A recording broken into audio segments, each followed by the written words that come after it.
Isang maluwag na paghinga ang pinakawalan ng binatang si Cedric nang sa wakas ay makalipas ang halos 10 oras na biyahe ay nakababa na siya ng ordinary bus na kanyang sinakyan. Nagunat siya ng kanyang katawan at sa ginawa niyang yon ay may ginhawa siyang naramdaman kahit paano. Bitbit ang isang may kalakihang traveling bag ay naglakad siya at naghanap ng tricycle na maaari niyang masakyan papunta sa mismong baryo kung saan nakatira ang kanyang lolo Agapito. Binatilyo pa lamang si Cedric nang huli niyang makita ang kanyang lolo at nangyari yun nang bumisita ito sa bahay nila sa Maynila. Yun ang dahilan kung bakit naisipan niya na bisitahin ito. Mahal na mahal niya ang kanyang lolo dahil sa spoiled siya rito at marami itong nakakatuwang kwento. Ay, ano ba naman to? Grabing init naman dito. Kabaligtaran sa Maynila na panay ang ulan. Hindi na napigilan pa ni Cedric ang magreklamo dahil nga sa tindi ng sikat ng araw na tumatama sa balat niya. Tumayo siya sa gilid ng kalsada at pinara ang paparating na tricycle. Huminto naman yon sa harapan niya. Kuya, sa baryo po lang tubig po. Saglit siyang tinitigan ng driver na para bang hindi ito makapaniwala sa lugar na pupuntahan niya. Boss, ihahatid kita doon. Pero doble ang pamasaya. Ayos lang ba? Sige kuya, walang problema. Naisip ni Cedric na baka sadyang napakalayo ng baryo pulang tubig mula sa kinaroroonan niya, kaya ganun ang singil ng tricycle driver. Sumakay na siya at agad na umandar ang tricycle. Dumaan sila sa isang maalikabok na kalsada kung saan ang magkabilaang gilid ay tinutubuan ng matataas na damo at punong kahoy. Paminsan-minsan ay may nakikita siya na mga kabahayan sa malayo. Habang nasa biyahe, hindi naiwasan ni Cedric na maalala ang kanyang lolo Agapito at ang masasayang alaala niya rito nung bata pa siya. Madalas siyang dalhin ng lolo niya sa palayan nung nakatira pa ito sa ibang baryo. Natandaan niya ang saya noon tuwing hinahayaan siya ng matanda na magtampisaw sa putikan habang nag-aararo ito.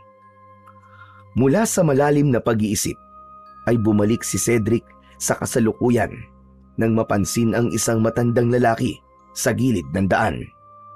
Nakaupo ito sa isang nakatumbang puno at walang suot na pang-itaas. Sinundan sila ng tingin ng matanda at napansin ni Cedric na matalim ang tingin nun na nagbigay ng kilabot sa kanya. Ngunit hindi na lang niya yon pinansin. Maya-maya ay mas lalong naging makipot ang daan na kanilang binabaybay. Palatandaan na malapit na sila sa baryo pulang tubig. Makalipas ang halos 1 oras mula nang umalis si Cedric sa bus terminal nang marating nila ang baryo pulang tubig. Agad na napansin ni Cedric ang kakaibang aura ng lugar na yon. Tahimik at parang ghost town dahil wala silang nakitang tao na nasa labas. Huminto ang tricycle sa tabi ng isang lumang waiting shed. Nagpalinga-linga naman si Cedric saka bumaling sa driver. Tinanong niya kung magkano ang babayaran niya at matapos sumagot ng driver ay iniabot niya rito ang kanyang bayad.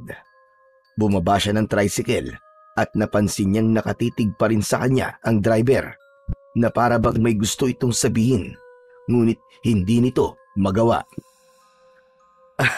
Manong, may problema po ba? Magtatagal ka ba rito? Hindi ko po alam eh. Depende po siguro. Bakit po? Kung ako sa'yo, hindi ako magtatagal dito. Ha? Bakit naman po, Manong? Pero imbis na sumagot, mabilis na pinaandar na ng driver ang kanyang tricycle. Napatitig na lang siya sa papalayong tricycle sabay iling. Hanep pa. Ang weird naman nun. Bumuntong hininga si Cedric at saka binuhat ang kanyang traveling bag. Binatilyo pa si Cedric nang una't huling beses siyang makapunta sa lugar na yon. Kahit maraming taon na ang lumipas, ay tanda pa rin niya ang daan papunta sa bahay ng kanyang lolo. Dumaan siya sa isang makitid na kalsadang may mga naglalakihang punong kahoy sa magkabilaang gilid. Habang naglalakad si Cedric, ay unti-unti niyang napapansin ang mga tao sa kanyang paligid. Nakita niya ang 3 lalaki na abala sa paglalagay ng mga tabla at kahoy sa mga bintana ng isang kubo. Aba teka, bakit sila naglalagay ng ganun? Parang wala namang paparating na bagyo ah. Nagulat si Cedric nang may nakasalubong siyang mga taong nagpuprosesyon sa katanghaliang tapat. Mabagal na naglalakad ang mga yon habang may hawak na rosaryo at malakas na nagdadasal. Napalunok si Cedric. Alam niyang hindi pangkaraniwan ang prosesyon sa ganung oras na tirik ang araw. Sa pagkakaalam niya ay sa gabi ginagawa ang pagpuprosesyon. Pinagpatuloy niya ang kanyang paglalakad habang palihim na sinusuri ang bawat taong nadadaanan niya. Napansin niyang karamihan sa mga yon ay lumilingon sa kanya na tila nagtataka kung sino siya at bakit siya naroon sa lugar na yon. Matapos ang halos 15 minutong paglalakad, sa wakas ay huminto na si Cedric sa harap ng isang bahay na medyo malaki kumpara sa mga bahay na nadaanan niya. Gawa yon sa hollow blocks at may lumang bubong na yero. May maliit na balkonahe sa harap na may lumang kahoy na upuan. Bagamat matibay ang pagkakatayo sa bahay, ay halatang hindi na yun ganun naaalagaan. May mga bitak sa ilang bahagi ng dingding. Saglit na huminto si Cedric, saka malalim na huminga at bumulong sa sarili. Hindi ako maaaring magkamali. Ito na ang bahay ni Lolo. Siguradong matutuwa at masosorpresa si Lolo Agapito kasi hindi niya alam na bibisitahin ko siya. Matapos yun, ay marahang binuksan ni Cedric ang lumang gate na gawa sa kawayan. Pagkapasok niya sa bakuran, ay napansin niyang tuyo at bitak-bitak ang lupa at maraming tuyo na dahon ang nagkalat sa paligid. Maging ang dating malalagong halaman ng kanyang lolo ay tila napabayaan na rin. Naglakad siya papunta sa pinto ng bahay. Pagdating sa tapat ng nakasaradong pinto, ay nagulat siya nang may biglang sumulpot mula sa gilid ng bahay. Isa yung batang lalaki na sa hula niya ay may 10 o 11 taong gulang. Kayumanggi ang balat nito at matalim ang tingin sa kanya.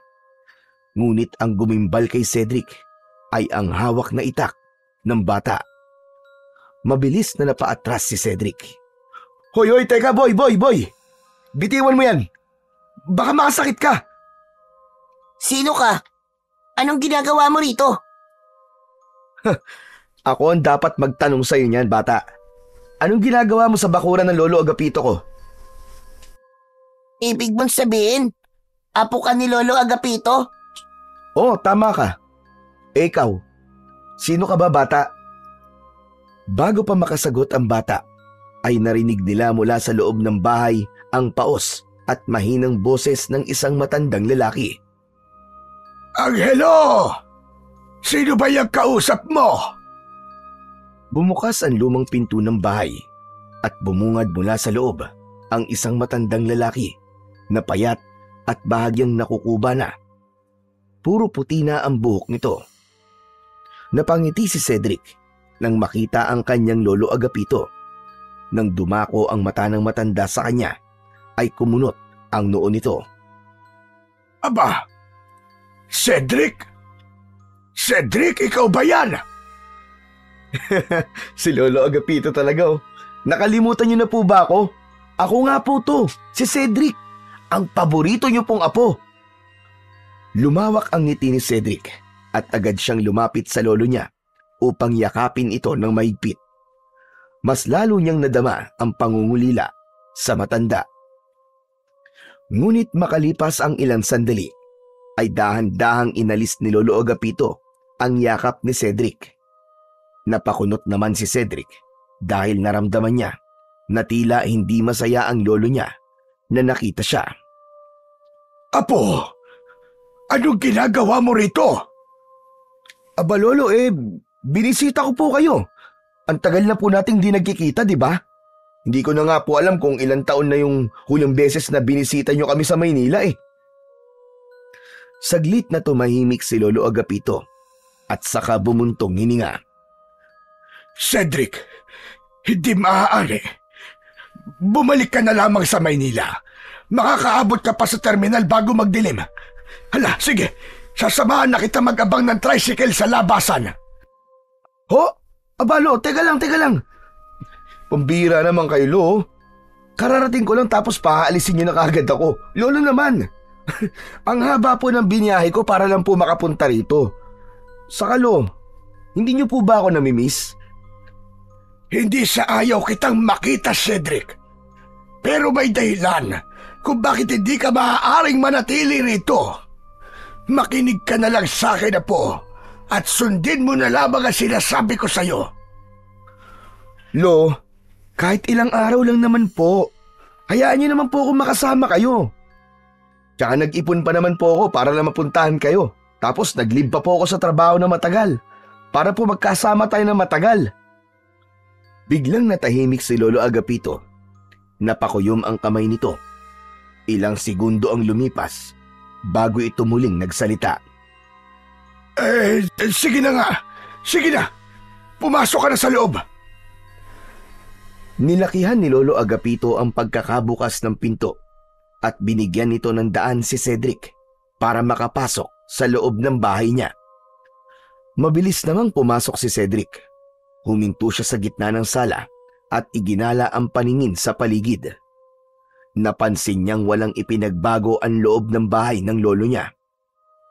Apo, nagugutom ka ba? Hindi naman po. Tubig na lang po siguro, Lo. Saka gusto ko po sana makapagpahinga na. Nakakapagod po kasi ang biyahe papunta po rito O sige, kumuha ka na lang ng tubig doon sa kusina. May pagpapasensyahan mo na lang at wala akong malamig na tubig, iho. Tumango si Cedric at saka siya dumiretso sa kusina. Kumuha siya ng baso at mula sa pitsil na nasa lamesa ay sinalinan niya yon ng tubig. Mabilis niyang naubos ang isang basong tubig. Matapos yon ay bumalik na siya sa sala at nakita niyang nakaupo si Lolo Agapito sa lumang bangko. Nakatungo ito at tila malalim ang iniisip. Umupo siya sa kabilang upuan at nagtanong. Lo, kumusta naman po kayo dito? Ano po pinagkakaabala nyo? Aba, Lo, parang namayat po yata kayo Mamaya na lang tayo mag-usap, Cedric. Sige na, magpahinga ka na muna. Alam kong mahaba ang biyahe mo at napagod ka.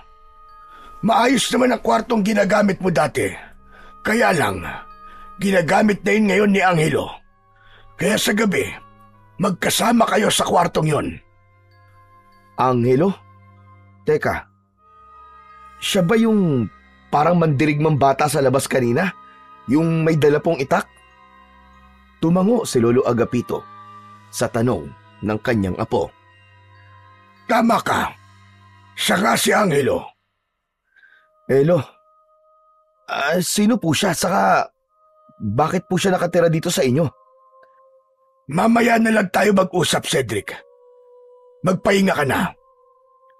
Natigilan si Cedric. Alam niyang wala siyang mapapala sa pangungulit sa lolo niya.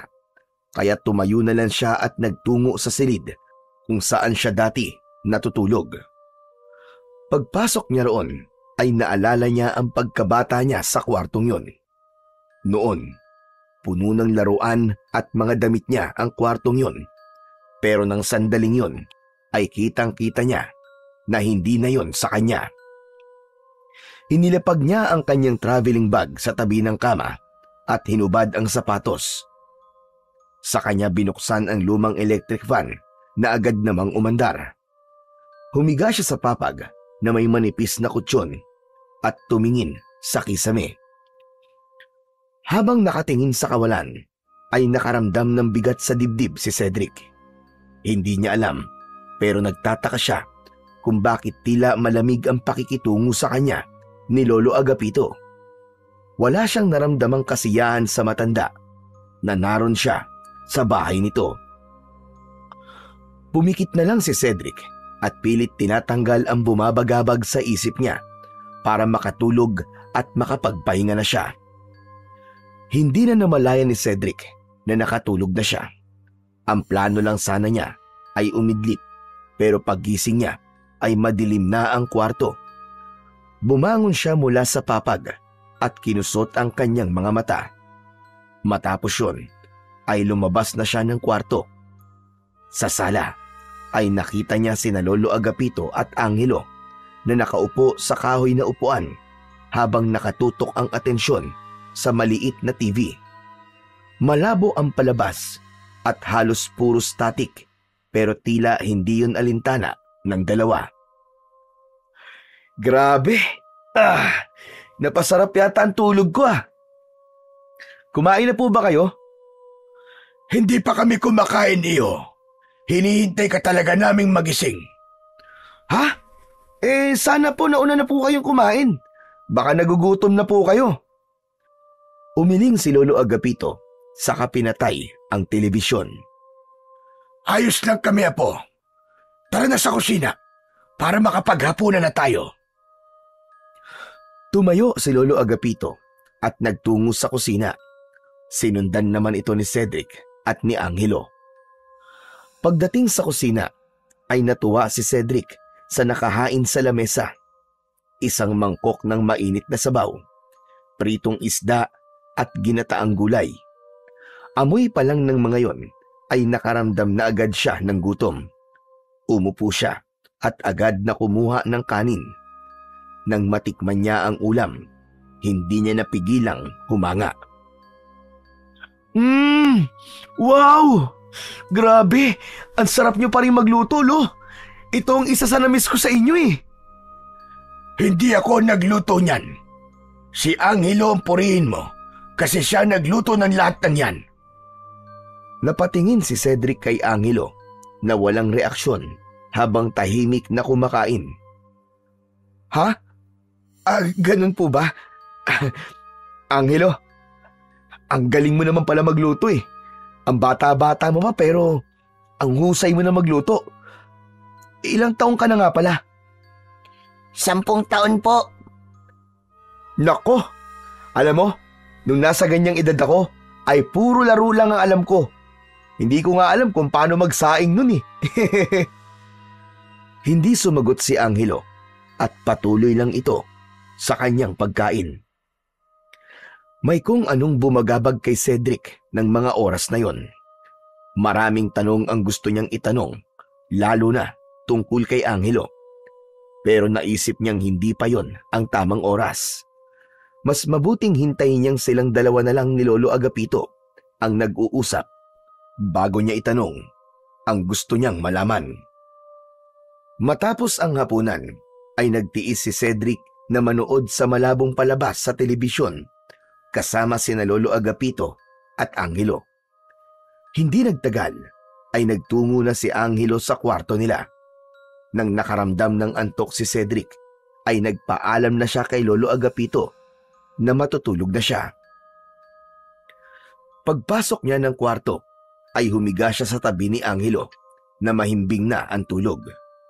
Hindi nagtagal ay nawala na ang ingay ng telebisyon sa sala, kaya alam niyang matutulog na rin ang lolo niya.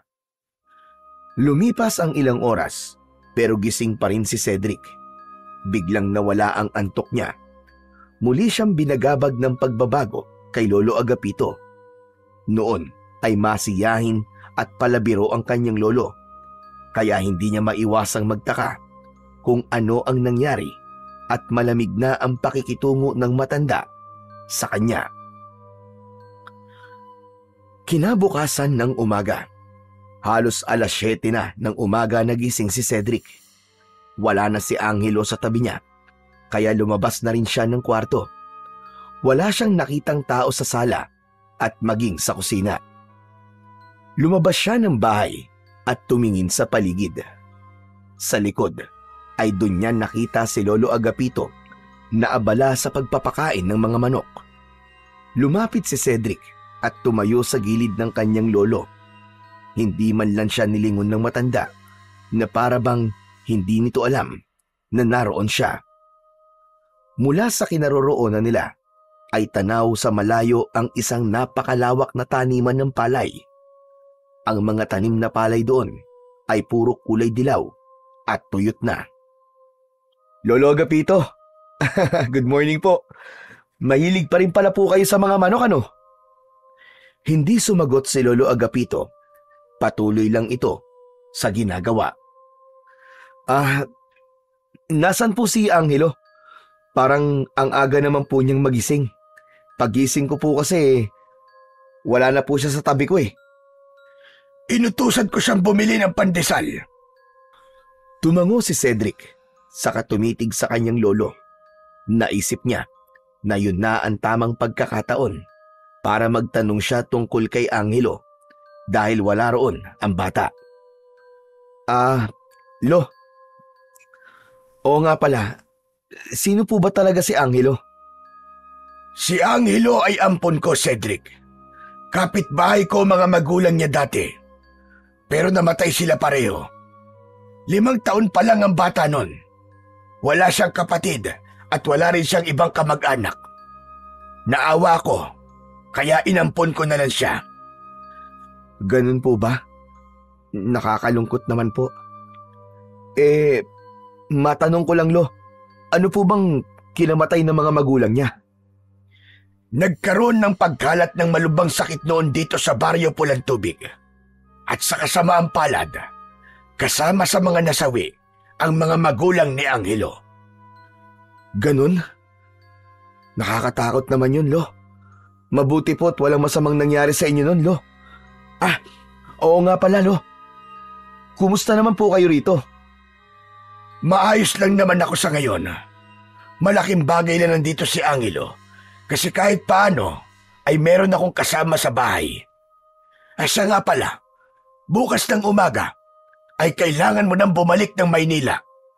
Ho? Abay bakit naman po? Lolo naman, kakadating ko lang po eh. Tapos papaalisin niyo na kaagad ako. Lo, gusto ko pa po kayong makasama. Huminga ng malalim si Lolo Agapito at saglit itong tumitig kay Cedric.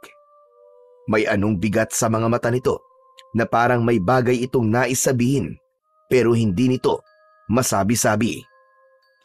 Cedric iho, makinig ka na lang sa akin at huwag ka nang magtanong.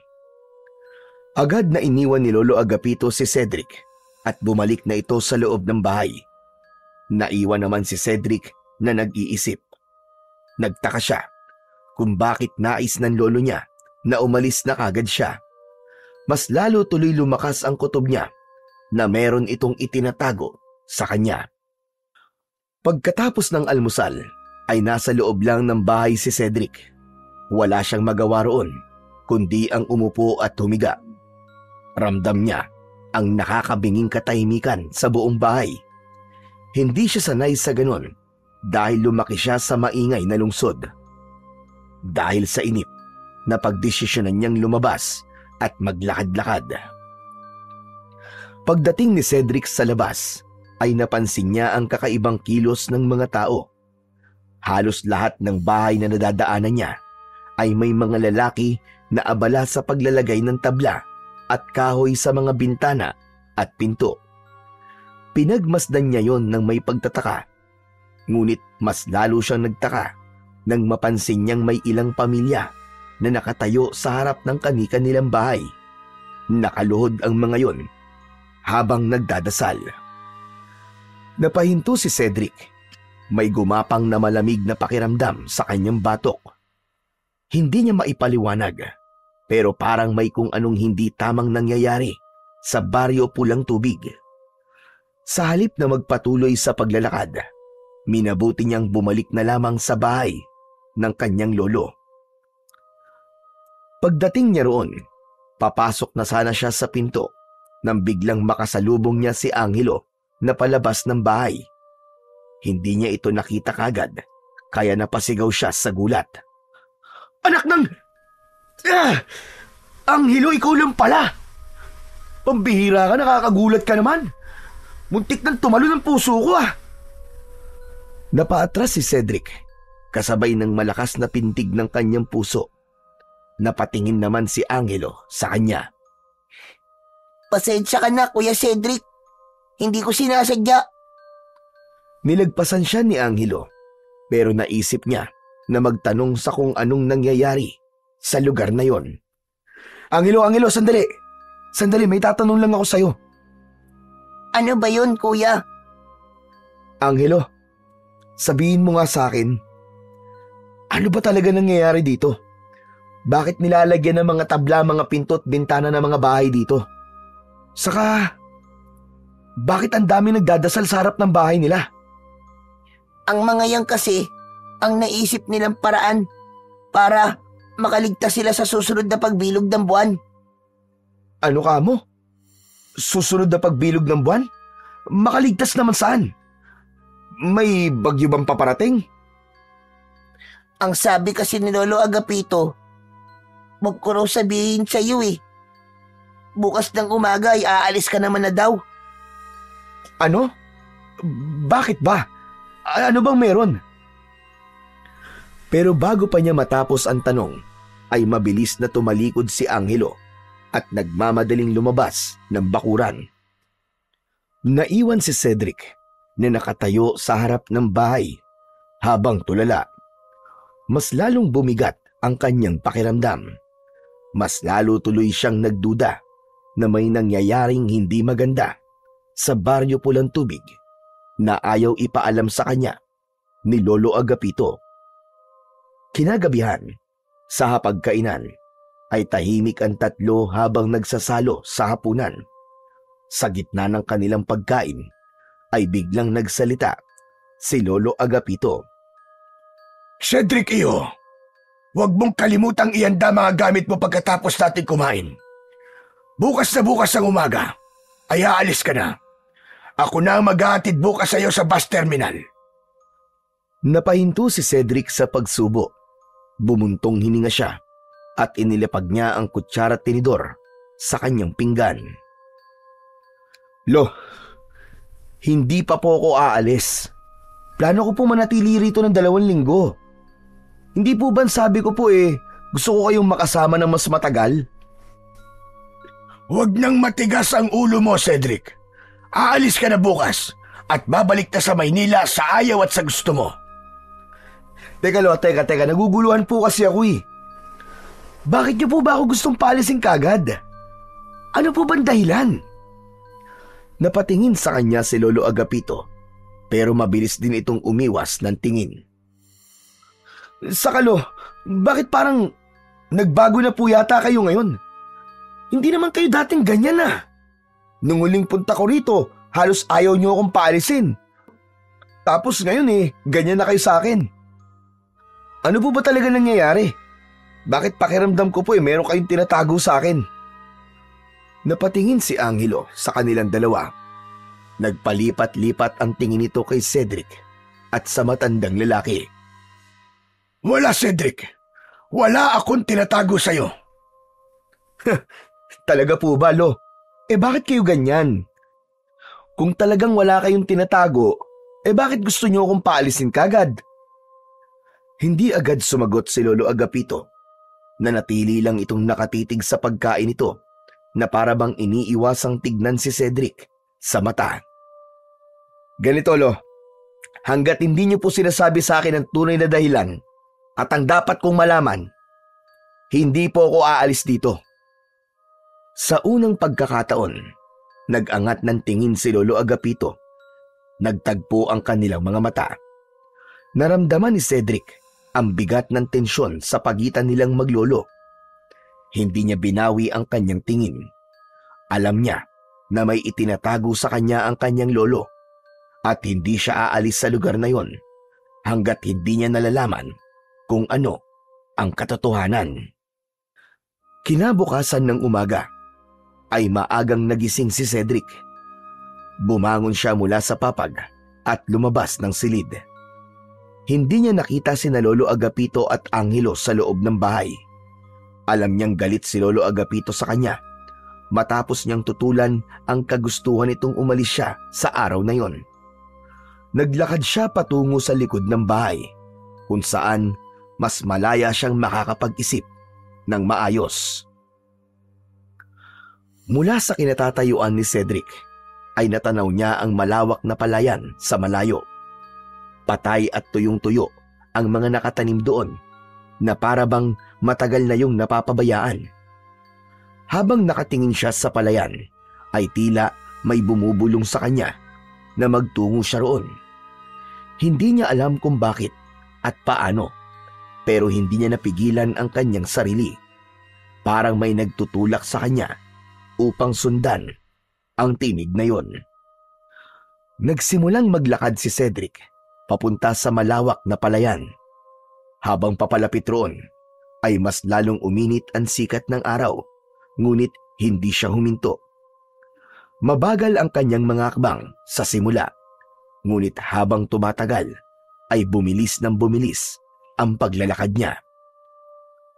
Nang tuluyang makarating sa palayan si Cedric, ay tagaktak na ang kanyang pawis. Huminto siya sandali upang magpahinga.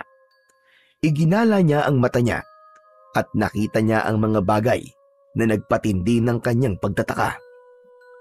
Napakaraming panakot sa ibon na nakatayo sa paligid. Nagtaka siya kung bakit may ganon sa lugar na yon, gayong patay na ang mga palay na nakatanim doon. Ibig sabihin ay walang dapat protektahang tanim mula sa mga ibon. Hindi nagtagal ay muling naglakad si Cedric. Makalipas ang ilang sandali ay napahinto siya nang may nakita siyang hukay sa lupa. Halos kasya ang 2 tao sa loob ng hukay at hindi niya makita ang pinakailalim. Para yung isang balon na walang tubig. Lumapit siya sa hukay at sumilip. Ngunit kahit na anong gawin niya ay hindi niya makita ang dulo ng hukay na yon. Habang nakasilip si Cedric sa madilim at malalim na hukay, ay biglang may mainit na hangin na humampas sa kanyang muka mula sa kailaliman ng hukay. Binalot ng kilabot ang buo niyang katawan. Dahil doon ay napaatras siya. Ngunit sa kanyang pag-atras ay may tinamaan siyang tao mula sa kanyang likuran. Mabilis na lumingon si Cedric at nakita niyang nakaupo sa lupa si Angelo. Napagtanto niya na natumba ito ng maatrasan niya. Mabilis niyang inalok ang isa niyang kamay kay Angelo upang tulungan itong makatayo. Bahagyang napasimangot pa ang bata nang tumayo na ito. Angelo, ikaw pala yan. Pasensya ka na ha. Hindi kita napansin eh. Pero teka, paano mo nalaman na nandito ako? Nakita kita kanina na papunta ka rito. Kaya sinundan kita, Kuya Cedric. Kuya, ang mabuti pa ay umuwi na tayo. Sigurado magagalit si Lolo Agapito kapag nalaman niyang nandito ka. Ha? Bakit naman siya magagalit? Huwag mo na lang itanong, Kuya Cedric. Saka, wala talaga nagpupunta sa lugar na to eh. Lahat ng tao rito sa Baryo Pulang Tubig ay iniiwasan ng palayan na ito. Ha? Bakit? Ano bang meron dito sa palayan? Bakit parang takot kayong lahat na magpunta dito? Mas mabuti pang umalis na lang tayo, Kuya, bago pa tayo makita ni Lolo Agapito na nandito tayo. Tatalikod na sana si Angelo upang maglakad palayo nang biglang hawakan ni Cedric ang braso niya. Sandali lang, Angelo.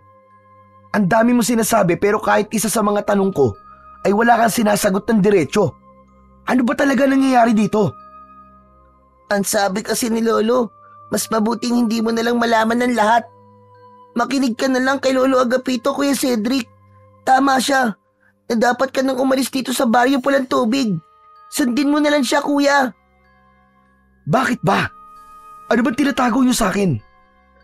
Bakit gusto kong paalisin ni Lolo Agapito? At anong meron sa palayang ito? Tahimik na tumitig lang si Angelo sa kanya. Tila may nais itong sabihin, pero pinili na lang na manahimik. Napabuntong hininga naman si Cedric. Alam niyang wala siyang makukuhang sagot mula kay Angelo. Unti-unti niyang binitiwan ang braso nito. Hindi na nagsalita si Angelo at nagpatuloy na ito sa paglalakad palayo. Ilang saglit pa, sumunod na rin si Cedric sa bata, ngunit sa loob-loob niya ay mas lalong tumindi ang pagdududa niya. Pagdating nila Cedric at Angelo sa bahay, ay nakita nila si Lolo Agapito sa gilid ng kubo. Abala ito sa paglalagari ng mga tabla at kahoy, at kahit may edad na ito, ay halatang sanay pa rin ito sa mabibigat na gawain. Paglingon ni Lolo Agapito sa kanila, ay tumigil ito sa ginagawa at tumingin sa kanila ng matalim. Saan kayo galing? Lolo Agapito, naglakad-lakad lang po kami. Alam ni Cedric na hindi kumbinsido ang matanda, ngunit hindi na ito nagtanong pa. Sa halip, itinuloy na lang nito ang paglalagari ng isang mahabang tabla. Kahit ramdam niya ang galit ng lolo niya, ay hindi napigilan ni Cedric ang sarili na magtanong. Ano po bang ginagawa niyo, Lolo? Ano pong gagawin niyo sa mga tabla at kahoy na yan? Tutal, hindi na kita mapipilit na umalis. Ay mas mabuti pang malaman mo na ang totoo. Ay, kung ganun po, sasagutin niyo na po ang lahat ng tanong ko? Oo, pero mamaya na natin pag-usapan yan. Tulungan niyo muna akong ikabit ang mga ito sa mga bintana. Teka, Lolo Agapito, para saan po ba ang mga yan? Pati kasi sa ibang bahay dito ay nilalagyan din nila ng mga kahoy at tabla, mga bintana at pinto nila. Basta, mamaya na nga natin pag-usapan.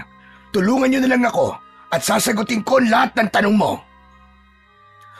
Napatingin si Cedric kay Angelo na tila hindi na nagulat sa ipinapagawa ni Lolo Agapito.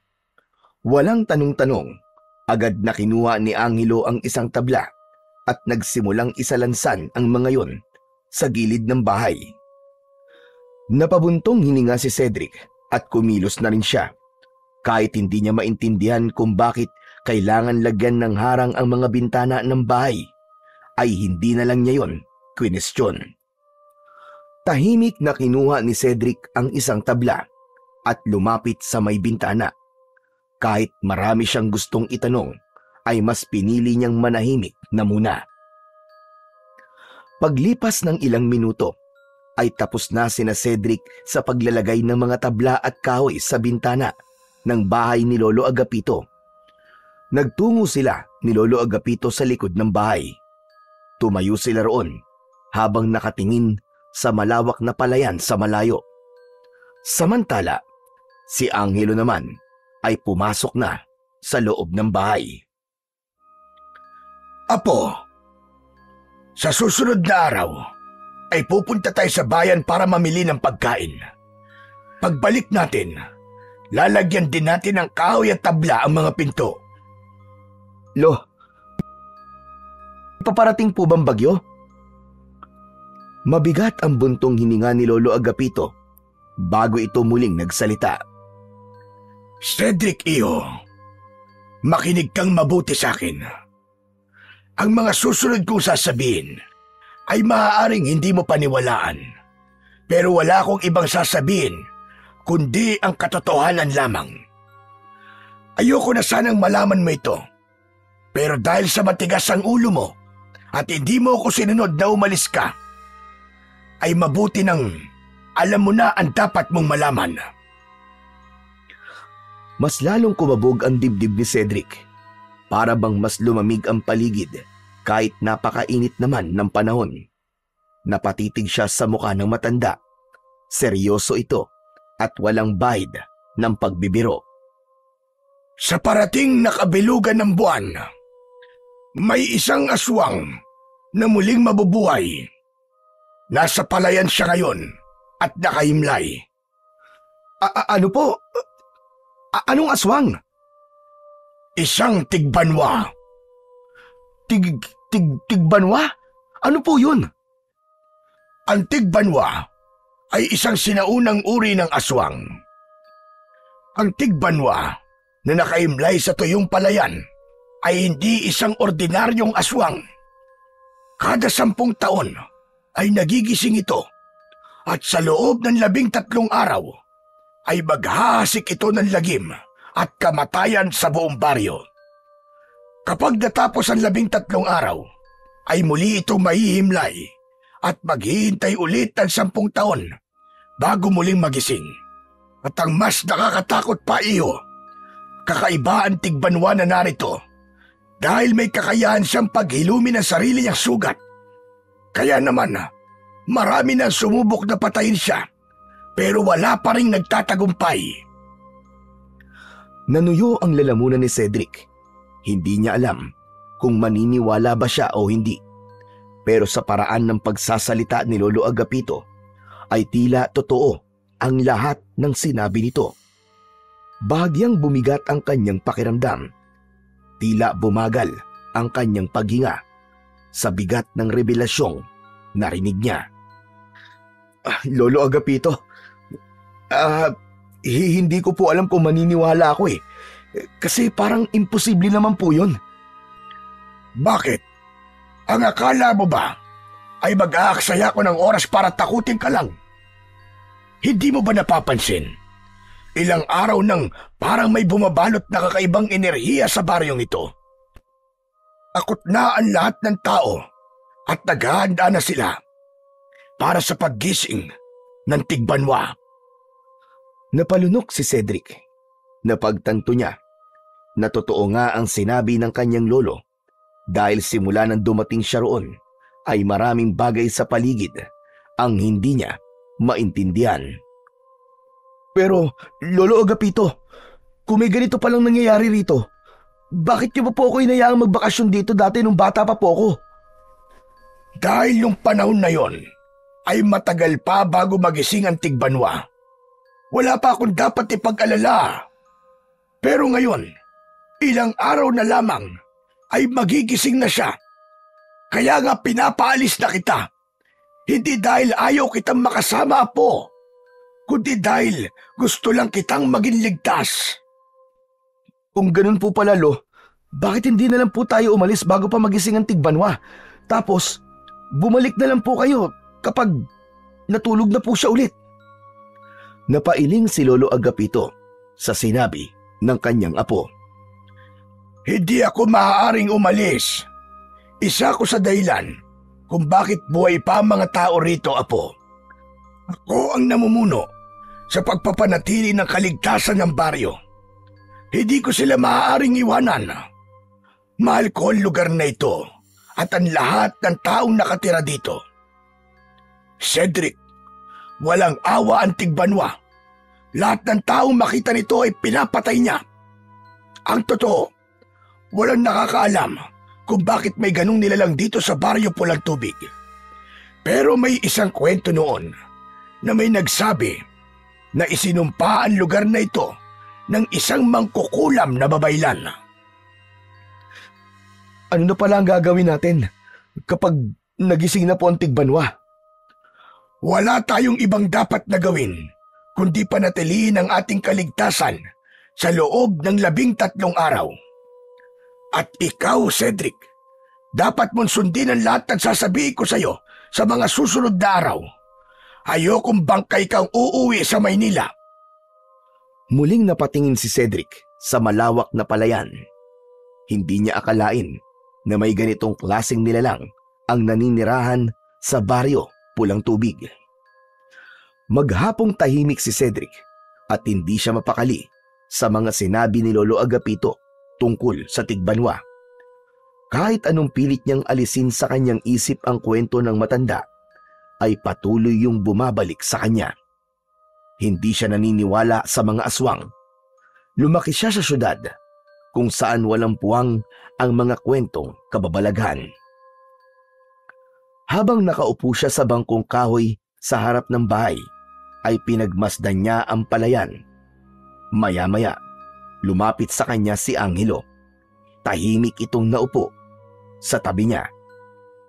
Kuya Cedric, siguro naman naiintindihan mo na kung bakit ka pinapaalis ni Lolo dito. Ginawa lang ba ni Lolo Agapito ang kwentong yon? Para kapag natakot ako, ay aalis na ako. Sabihin mo nga sa akin ang totoo, Angelo. Sana nga, Kuya Cedric. Hindi na lang totoo ang lahat ng yun. Ang totoo, Kuya, ito ang unang beses na makikita kong tigbanwa. Naririnig ko lang din ang kwento tungkol sa aswang na yon kay Lolo Agapito. Pero naniniwala ko na totoo ang lahat ng yun. Lalong kumabog ang dibdib ni Cedric ng sandaling yon. Hindi niya alam kung bakit, pero sa tono ng boses ni Angelo ay alam niyang hindi ito nagbibiro.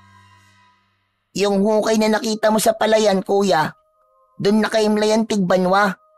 Ilang beses na nga yung tinakpan ng mga tao dito pero palagi na lang bumabalik ang hukay. Kaya pala, wala nagpupunta doon. Lalo na kapag malapit ng magising ang tigbanwa. Tama ka, Kuya. Noon, may isang lalaking inabangan ng paggising ng tigbanwa kasi gusto niya tong patayin. Kinabukasan, nakita siyang wala ng ulo at tuyo na ang katawan kasi inubos ng tigbanwa ang dugo niya. Labis na kinilibutan si Cedric sa sinabi ni Angelo. Hindi niya alam kung dapat ba niyang seryosohin ang sinabi ng bata o isipin na isa lang yun lumang kwento para takutin siya. Kinabukasan ng umaga, mas lalong naging abala sina Cedric at Lolo Agapito sa paghahanda. Kahit hindi pa lubos na naniniwala si Cedric sa kwento ng matanda, ay napilitan siyang sumunod sa mga utos nito. Wala rin naman siyang ibang magagawa kundi ang sumunod dahil wala pa siyang balak na bumalik sa Maynila. Maagang naglakad sina Cedric at Lolo Agapito patungo sa palengke.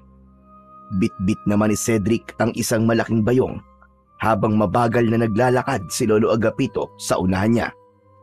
Tahimik ang paligid ng mga oras na yon habang tinatahak nila ang makipot na daan palabas ng baryo. Habang naglalakad sila, muling nagpaalala ang matanda kay Cedric. Apo, gabi lang naman umaatake ang tigbanwa. Pero mas mabuti nang may sapat tayong pagkain habang gising ang halimaw na yon. Pagdating nila sa palengke, ay agad silang bumili ng mga kailangan nilang pagkain, gaya ng bigas, delata, gulay at tuyong isda. Si Cedric na mismo ang nagboluntaryong magbuhat ng karamihan sa kanilang pinamili. Kahit papano, naaliw siya sa maingay at buhay na palengke. Malayong malayo yon sa nakakapanindig balahibong katahimikan ng baryo Pulang Tubig. Ngunit sa palengke, hindi nawala ang usapan tungkol sa tigbanwa. Habang bumibili sila ng gulay, narinig ni Cedric ang dalawang matandang babae na nag-uusap tungkol sa tigbanwa. Bakas sa mga boses ng mga yon ang labis na takot dahil mamayang gabi na ang pagbilog ng buwan at muli na raw mabubuhay ang kinatatakutan nilang tigbanwa. Napatingin si Cedric kay Lolo Agapito nang may kasamang pagkabahala pero hindi siya nito pinansin. Bagkus, itinuloy lang nito ang pagbili ng kanilang mga kailangan. Pagbalik nila sa bahay, ay agad nilang inayos ang kanilang mga pinamili. Pinagsama-sama nila ang mga dilata at bigas sa isang malaking kahon, habang isinabit naman sa kisame ang mga tuyong isda. Siniguro rin nila na may malinis silang tubig na maiinom. Habang inaayos ni Cedric ang mga gamit, napatingin siya sa bintana. Mula roon ay tanaw niya ang malawak na palayan. Biglang nagtaasan ang balahibo niya sa braso dahil pakiramdam niya ay may isang nilalang sa palayan na matamang nagmamasid sa buong baryo Pulang Tubig. Nang palubog na ang araw, ay nagmadali sina Cedric, Lolo Agapito at Angelo sa pagsasarado ng bahay. Mula sa loob ay nilagyan nila ng tabla at kahoy ang pinto, gaya ng ginawa nila sa mga bintana. Si Cedric pa mismo ang tumulong sa pagpapako ng mga yon, habang si Lolo Agapito naman ang nag-check na matibay ang mga yon at hindi basta-basta masisira. Nang matapos sila sa pagbarikada sa mga pinto, ay nagtungo na sila sa hapagkainan. Tahimik silang kumain at wala ni isa man sa kanila ang gustong magsalita tungkol sa panganib na paparating. Pero kahit walang nagsasalita, dama ni Cedric ang tensyon sa loob ng bahay. Matapos ang hapunan, ay tumayo si Cedric para ligpitin ang kanilang pinagkainan. Ngunit habang papunta siya sa lababo, ay napansin niyang may ginagawa si Lolo Agapito sa may sala. Nakaupo ang matanda sa maliit na bangkito. Hawak nito ang isang lumang itak na mahaba. Matalim at halatang matagal nang ginagamit. Dahan-dahang yung hinahasa ni Lolo Agapito gamit ang isang malapad na bato. Doon na napagtanto ni Cedric na seryoso na ang nangyayari at alam niya na ang paghahasa ng lolo niya ay isa lang sa mga paraan nito sa paghahanda sa pagkagising ng tigbanwa. Pagsapit ng 8:00 ng gabi, ay nagtipon silang tatlo sa harapan ng maliit na altar sa loob ng bahay. Nagsindi ng isang kandila si Lolo Agapito bago sila lumuhod sa harapan ng altar. Pinangunahan ni Lolo Agapito ang pagdarasal. Pumikit ito at si Angelo, habang si Cedric naman ay nananatiling nakabukas ang mga mata. Panginoon, iligtas niyo po kami sa gabing ito at sa mga susunod pang gabi. Ipagkaloob niyo po ang inyong proteksyon sa aming tahanan at sa buong baryo Pulang Tubig. Naway manatili po kaming ligtas at buhay at malampasan po namin ang panganib na paparating. Huwag niyo pong hayaan na magtagumpay ang kadiliman sa liwanag. Ito po ay dinadalangin namin sa pangalan ninyo, aming dakilang Panginoon. Sa bawat salitang binibigkas ng matanda, ay mas lalong bumigat ang pakiramdam ni Cedric. Pinikit niya ang kanyang mga mata, ngunit kahit na anong gawin niya, ay hindi nabawasan ang kaba sa dibdib niya. Alauna na ng madaling araw, pero gising na gising pa rin sina Cedric, Lolo Agapito at Angelo. Tahimik silang nakaupo sa sala. Hawak ni Lolo Agapito ang itak na hinasa nito kanina. Mahigpit ang pagkakahawak nito sa itak na parang isang mandirigmang handang sumabak sa laban anumang sandali. Si Cedric naman ay hindi mapakali ang utak. Hinihintay niya ang pagsalakay ng tigbanwa. Hanggang isang nakakatakot at nakakakilabot na sigaw ang pumunit sa katahimikan ng gabi. Para yung nagmula sa isang napakabangis na halimaw. Lolo Agapito, ano po yun? Nagising na ang tigbanwa. Magsisimula na ang paghahasik niya ng lagim sa baryo Pulang Tubig. Mula sa bulsa ng lumang kamiseta ni Lolo Agapito ay may inilabas itong isang kwintas. May palawit yon na kulay dilaw na bato. Isinabit nito ang kwintas sa leeg, sa kamariing pumikit na parang may binubulong sa kanyang sarili. Hindi nagtanong si Cedric kung ano ang kwintas na yon dahil mas nangingibabaw sa kanya ang takot. Hanggang sa mula sa kung saan sa baryo ay nakarinig sila ng sigawan ng mga tao. May mga humihingi ng tulong at merong mga umiiyak. Napabalikwas si Cedric mula sa kinauupuan niya. Lolo Agapito, ano po yun? Ano po nangyayari? Bakit po may mga nagsisigawan na tao sa labas? Walang sumagot sa tanong ni Cedric. Si Lolo Agapito naman ay mabilis na nagtungo sa may kusina. Lumapit ito sa may pinto at gamit ang itak ay tinanggal nito ang pagkakapako ng tabla na nakaharang doon. Nanlaki ang mga mata ni Cedric nang mapagtantong lalabas ang kanyang lolo. Agad niyang nilapitan ang matanda at hinawakan ang braso nito. Teka lolo, teka! Ano pong ginagawa nyo? Hindi nyo dapat buksan yan! Cedric apo, kailangan kong tulungan ng mga tao. Nagsimula ng pagsalakay ng tigbanwa. Bitiwan mo ko! Huwag mo kong hawakan! Hindi lolo, delikado po sa labas. Hindi po ako papayag na lumabas kayo. Malakas na itinulak ni Lolo Agapito si Cedric. Sa lakas ng pagtulak sa kanya, ay natumba siya at napaupo sa saig. Matiim siyang tinignan ng kanyang lolo. Kaya ko ang sarili ko, Cedric. Matagal ko nang ginagawa ito sa tuwing nagigising ang tigbanwa. Hindi ko kayang pabayaan ng mga tao rito. Napakurap si Cedric. Wala na siyang nagawa nang tuluyang nabuksan ni Lolo Agapito ang pinto. Nang makalabas ang matanda, ay malakas nitong isinarado ang pinto at doon lang nagkaroon ng pagkakataon si Cedric para tumayo. Sinubukan niyang buksan ang pinto, ngunit nabigo siya at nagkaroon siya ng hinala na isinarado yun ni Lolo Agapito mula sa labas. Lolo, sandali lang! Lolo! Bumalik kayo! Lolo Agapito! Walang sumagot mula sa labas, maliban sa ingay ng kaguluhan. Hanggang sa narinig ni Cedric mula sa likuran niya ang boses ni Angelo. Mabilis siyang lumingon dito. Kuya Cedric, hindi mo siya kayang pigilan. Angelo, bakit ba napakatapang niya? Akala ko ba pumapatay ng tao ang tigbanwang yun? Nagpapakamatay na ba si Lolo? Hindi, Kuya Cedric. Malakas ang loob ni Lolo kasi meron siyang mutya ng palay. Ano ka mo?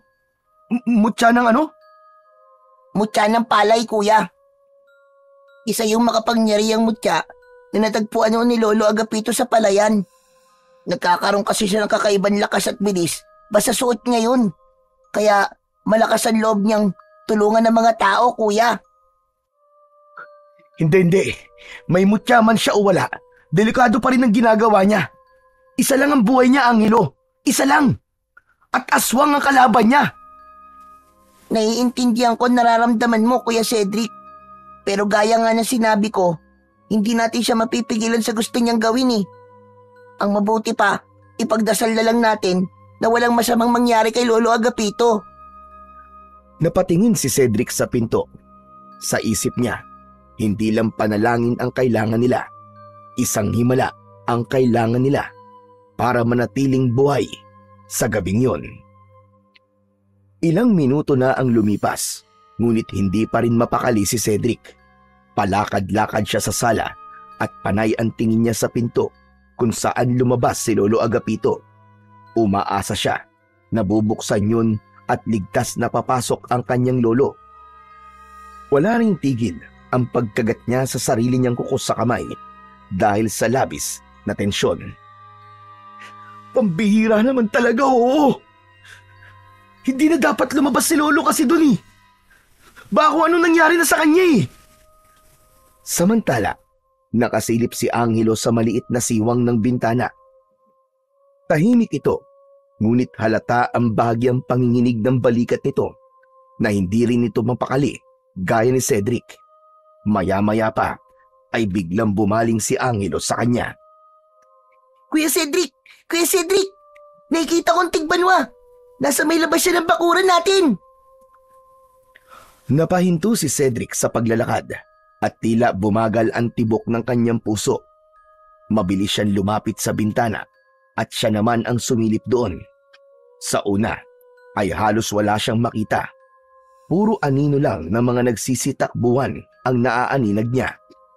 Ngunit nang masanay ang mata niya sa kadiliman, ay doon niya nakita ang nakakatakot na tigbanwa.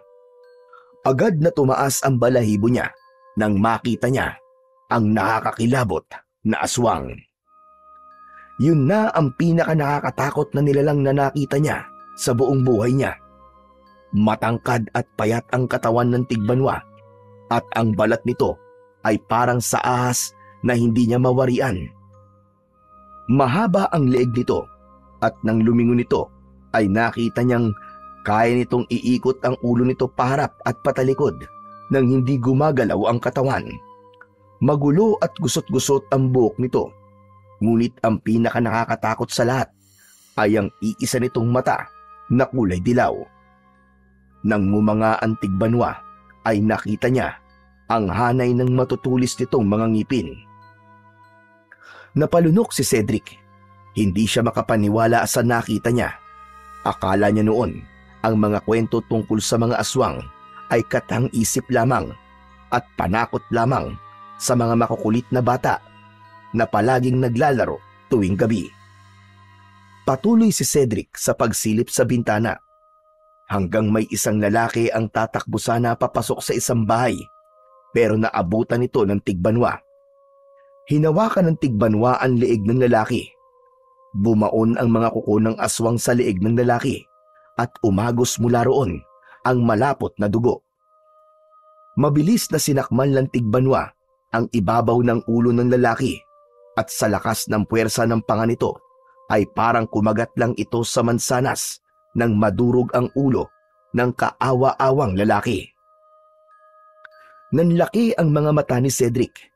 Mabilis niyang inalis ang tingin niya sa bintana dahil hindi na niya kinaya ang nasaksihan. Lumayo siya sa bintana at napaatras hanggang sa mapasandal siya sa dingding. Napaupo siya sa sahig habang nakatulala. Nanginginig ang kanyang mga kamay at pakiramdam niya ay nanlalamig ang buo niyang katawan. Lumipas pa ang ilang minuto at hindi na alam ni Cedric kung gaano siya katagal na nakaupo sa sulok. Blanko ang utak niya at ang buong katawan niya ay parang naging bato dahil hindi siya makagalaw. Hanggang sa bigla niyang naalala si Lolo Agapito na hanggang sa sandaling yun ay nasa labas pa rin. Mabilis siyang tumayo at halos matumba siya sa pagmamadali nang magtungo siya sa kusina. Agad namang sumunod ang nagtatakang si Angelo kay Cedric. Hinalughog ni Cedric ang lahat ng gamit sa kusina. Natataranta niyang binuksan ang mga drawer at inikot ang tingin sa paligid. Kuya! Kuya Cedric! Anong ginagawa mo? Naghahanap ako ng armas. Susundan ko si Lolo Agapito sa labas. Kanina pa siya wala eh. Baka kung ano na nangyari sa kanya ron. Hindi na inisip ni Cedric kung anong pwedeng mangyari sa kanya. Ang alam niya lang ay nasa labas si Lolo Agapito at hindi niya ito maaaring pabayaan. Ngunit bago pa siya makahanap ng bagay na maaari niyang gamitin bilang armas, ay biglang bumukas ang pinto ng kusina. Pumasok si Lolo Agapito na puno ng dugo ang damit. Agad nitong isinara ang pinto. Nanlaki ang mga mata ni Cedric. Agad siyang lumapit kay Lolo Agapito nang may pag-aalala sa kanyang mga mata. Lolo! May sugat ka! Kailangan kang dalhin sa ospital! Wala akong sugat at hindi mo na ako kailangan dalhin sa ospital, iyo. Hindi sa akin ang dugong ito, kundi sa mga taong iniligtas ko. Napatingin si Cedric sa mukha ng matanda. Nag-aalangan pa rin siya. Baka may sugat ito na hindi lang nito alam. Pero Lolo, sigurado po ba kayo na wala kayong sugat? Pero hindi na nagsalita si Lolo Agapito. Naglakad ang matanda at nangihinang umupo sa isa sa mga upuan sa hapagkainan. Binitiwan nito ang hawak na itak at nalaglag yon sa sahig. Agad namang kumuha si Angelo ng isang baso ng tubig. Lumapit ang bata kay Lolo Agapito at inabot ang baso. Lolo Agapito, ito po. Uminom po muna kayo ng tubig. Saglit na tumingin si Lolo Agapito kay Angelo bago tinanggap ang tubig. Nanginginig pa rin ang kanyang kamay habang umiinom. Huminga ng malalim si Cedric bago hinila ang isang upuan at umupo sa tapat ng kanyang lolo. Lolo Agapito, ano po ba nangyari sa labas? Ginawa ko ang lahat, pero may mga namatay pa rin Kahit suot ko pa ang mutya ng palay, ay parang hindi ko na kaya. Matanda na ako, Cedric. Hindi ko na kaya makipaglaban tulad ng dati. May kung anong bumara sa lalamunan ni Cedric. Nakita niya mismo kung gaano kalupit ang tigbanwa. Nakita niya kung paano nito pinatay ang isang lalaki sa labas. Lolo Agapito, hindi niyo na po dapat ginawa yun eh. Baka kung ano pa po nangyari sa inyo eh. Hindi mo naiintindihan, Cedric. Malapit sa puso ko mga tao dito sa Baryo Pulang Tubig. Matagal na akong nakatira rito. At alam ko, mula nang matagpuan ko ang mutya ng palay, ay nais ng nasa itaas na ipagtanggol ko mga tao dito mula sa Tigbanwa. Natameme si Cedric sa sinabi ni Lolo Agapito. Naramdaman niya ang lalim ng pinaninindigan ng kanyang lolo. Saglit na namayani ang katahimikan sa pagitan nilang tatlo hanggang sa marahang nagsalita si Angelo. Lolo, wala na po ba yung Tigbanwa? Sa ngayon ay wala na siya. Bumalik na siya doon sa palayan dahil tapos na siya kumain. Ligtas na rin tayo pansamantala.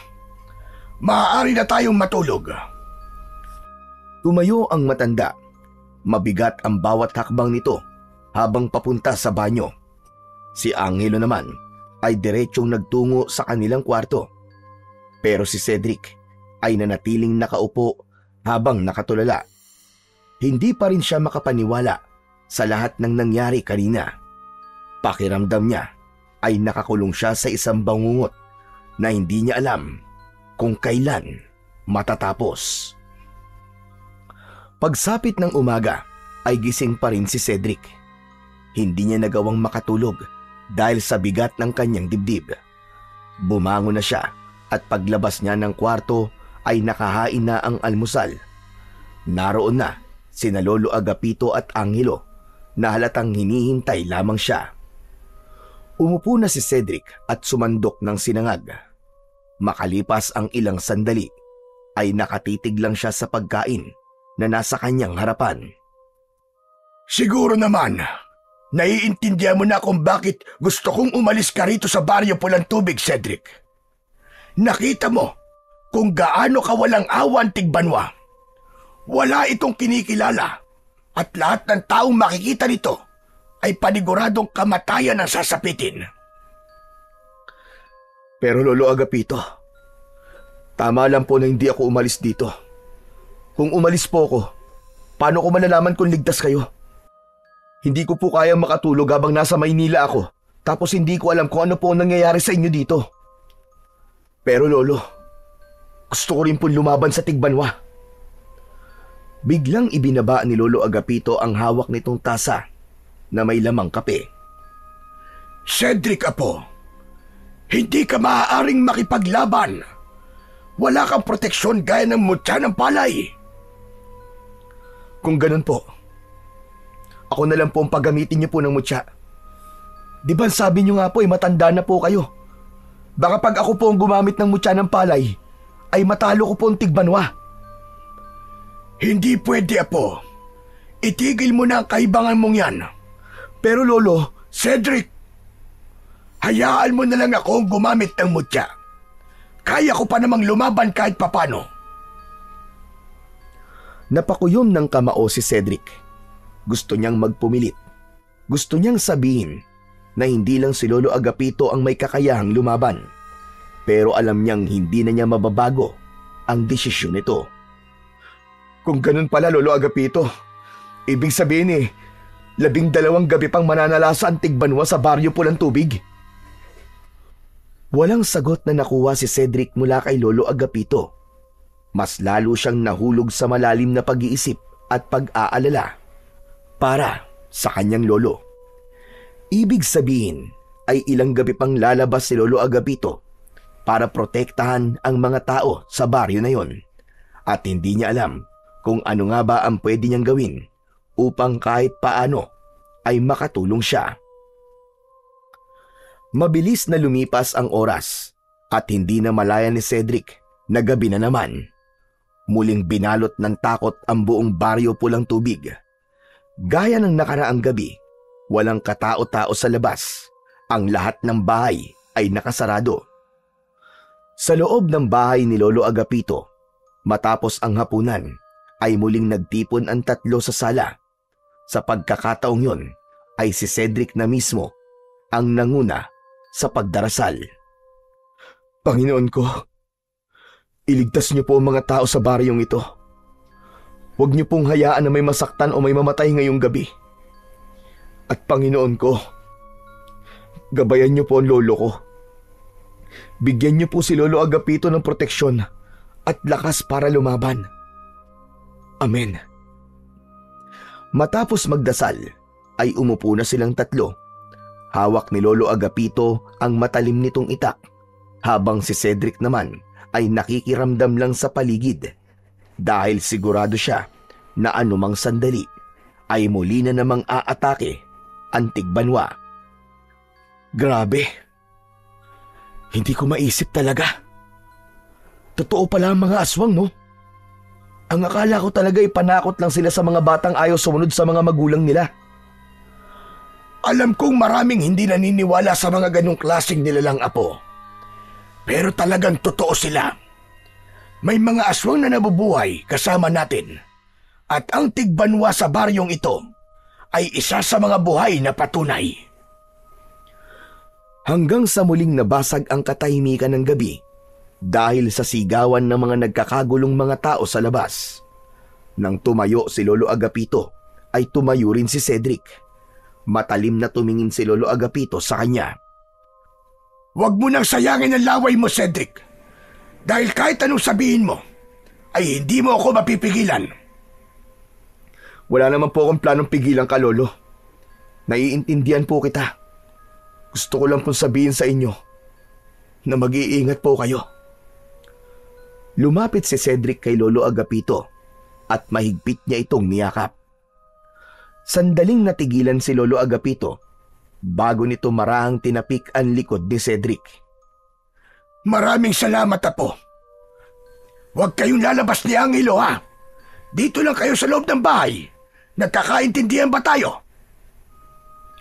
Matapos yon, ay bumitaw na si Cedric sa pagkakayakap kay Lolo Agapito. Hinayaan niya itong makaalis kahit mabigat ito sa kanyang kalooban. Mabilis na lumabas ang matandang lalaki sa pinto sa may kusina. Naiwan naman sina Cedric at Angelo sa loob ng bahay. Tahimik lang sila at kapwa nag-aalala habang ang kanilang mga mata ay nakatuon sa pinto kung saan lumabas si Lolo Agapito. Halos 1 oras na ang lumipas simula nang lumabas si Lolo Agapito. Nakatayo si Cedric malapit sa may bintana, habang si Angelo ay tahimik na nakaupo. Nakatungo ito habang yakap ang sariling mga tuhod. Hindi ito nagsasalita, pero ramdam ni Cedric ang takot at pag-aalala ni Angelo. Sa gitna ng pananahimik ng dalawa, ay nagulantang sila nang marinig ang malakas na sigaw ni Lolo Agapito mula sa labas ng bahay. Mabilis na sumilip sa siwang ng bintana si Cedric at para siyang binuhusan ng malamig na tubig nang makita niya si Lolo Agapito na nakahandusay na sa lupa. Sa harapan nito ay nakatayo ang Tigbanwa na naglalaway na parang isang mabangis na hayop na gutom na gutom. Hindi na nag-isip si Cedric. Mabilis siyang tumakbo patungo sa kusina. Kuya Cedric! Kuya Cedric, saan ka pupunta? Hindi sumagot si Cedric dahil alam niyang pipigilan lamang siya ni Angelo sa balak niyang gawin. Alam niyang natatakot ito para sa kanya, pero hindi siya maaaring manatili roon habang nasa panganib ang kanyang lolo. Binuksan niya ang pinto sa may kusina at nagpasalamat siya dahil hindi yun ikinandado ni Lolo Agapito nang lumabas ito kanina. Marahil ay naisip nito na hindi naman sila lalabas ni Angelo. Nagmamadali na ngang lumabas si Cedric. Paglabas niya ay agad niyang napansin ang mga kawayan na nakasandal sa isang puno. Matutulis ang mga dulo nun at naisip niya na pwede niya yung gamitin bilang sandata laban sa tigbanwa. Kinuha ni Cedric ang isa sa mga kawayan at mahigpit yung hinawakan. Tumakbo siya patungo kay Lolo Agapito at isinantabi muna niya ang takot at ang maaaring mangyari sa gagawin niya. Mabilis na sumugod si Cedric habang mahigpit na hawak ang matulis na kawayan. Nakatutok ang dulo ng kawayan sa tigbanwa. Ngunit sa hindi inaasahang pangyayari ay tila naramdaman ng tigbanwa ang presensya ni Cedric, kaya bigla itong lumingon sa kanya. Kahit dilaw ang kulay ng nag-iisa ng mata, ay kita niya ang panlilisik nun. Ngunit hindi huminto si Cedric sa pagsugod. Desidido siyang isaksak ang kawayan sa katawan ng tigbanwa. Mabilis ding sumugod ang tigbanwa sa kanya. Pero nang ilang dipa na lang ang layo nila sa isa't isa, ay bigla itong nawala. Napahinto si Cedric at tila huminto ang kanyang paghinga sa labis na kaba. Nasaan kang halimaw ka? Magpakita ka! Harapin mo ako! Cedric, bumalik ka na sa loob ng bahay! Hindi, Lolo! Hindi kita pwedeng pabayaan dito! Umikot ang tingin ni Cedric sa paligid niya habang pilit niyang hinahanap ang tigbanwa hanggang sa may naramdaman siyang presensya sa likuran niya. Cedric! Nasa likod mo na siya, Apo! Nanlaki ang mga mata ni Cedric sa sigaw na yon ni Lolo Agapito. Bago pa siya makalingon, ay naramdaman na niya ang pagbaon ng matutulis na kuko ng tigbanwa sa likod niya. Sinubukan ni Cedric na umakbang paunahan, ngunit nanginig ang mga tuhod niya. Nabuwal siya at padapa siyang sumubsob sa lupa. Nabitiwan niya ang kawayan habang ramdam niya ang walang kapantay na sakit at hapdi mula sa sugat niya sa kanyang likod. Marahan siyang tumihaya at nakita niya ang tigbanwa na nakatayo sa may paanan niya. Nakangisi ito na parang nasisiyahan sa paghihirap niya. Hayop ka! Hindi ako papayag na mapatay mo ako! Akmang kukunin ni Cedric ang kawayan nang biglang itinaas ng tigbanwa ang isa nitong kamay na may matutulis na mga kuko. Napagtanto niya na sasaksakin siya ng aswang gamit yon. Pakiramdam niya ng mga sandaling yon ay bumagal ang lahat ng nasa paligid niya at inisip niya sa gabing yon ay matatapos na ang kanyang buhay. Ngunit bago pa bumagsak ang matatalim na kuko ng tigbanwa kay Cedric, ay isang malakas na sigaw ang narinig niya. Huwag mo sasaktan ang apo ko! Demonyo ka! Napalingon si Cedric at nakita niyang mabilis na tumatakbo si Lolo Agapito papunta sa kanya. Sa sobrang bilis ng pangyayari, ay hindi na nagawang pigilan ni Cedric ang lolo niya. Iniharang ni Lolo Agapito ang sarili nito para protektahan si Cedric. Sa isang iglap ay bumaon ang matutulis na kuko ng tigbanwa sa dibdib ni Lolo Agapito. Nanlaki ang mga mata ni Cedric sa nangyari. Umagos ang kamay ng tigbanwa sa likod ni Lolo Agapito. Malakas na napasigaw si Cedric habang walang tigil ang pagdaloy ng luha sa kanyang magkabilaang pisngi. Nanghina ang buong katawan niya sa nakita at parang huminto ang oras. Nang sandaling yun, ay tinakasan si Cedric ng lahat ng lakas na meron siya. Napatulala na lang siya nang marahas na hinugot ng tigbanwa ang kamay nito mula sa katawan ni Lolo Agapito. Agad na bumagsak ang katawan ng lolo niya sa lupa at napansin niyang hindi na yun humihinga. Tumingin ang tigbanwa kay Cedric. Hindi na siya makagalaw at hinintay na lamang niyang patayin na rin siya ng aswang. Ngunit bago pa ito makalapit sa kanya, ay nakita niya si Angelo na tumatakbo papunta sa tigbanwa habang may hawak na matulis na kawayan. Walang pagdadalawang isip nitong itinarak ang kawayan sa likod ng tigbanwa. Tila nanghina ang tigbanwa, kaya napaluhod dito sa lupa. Lumapit si Angelo kay Cedric at hinawakan ang braso niya. Pilit siya nitong hinila patayo. Tara na, kuya! Tara na!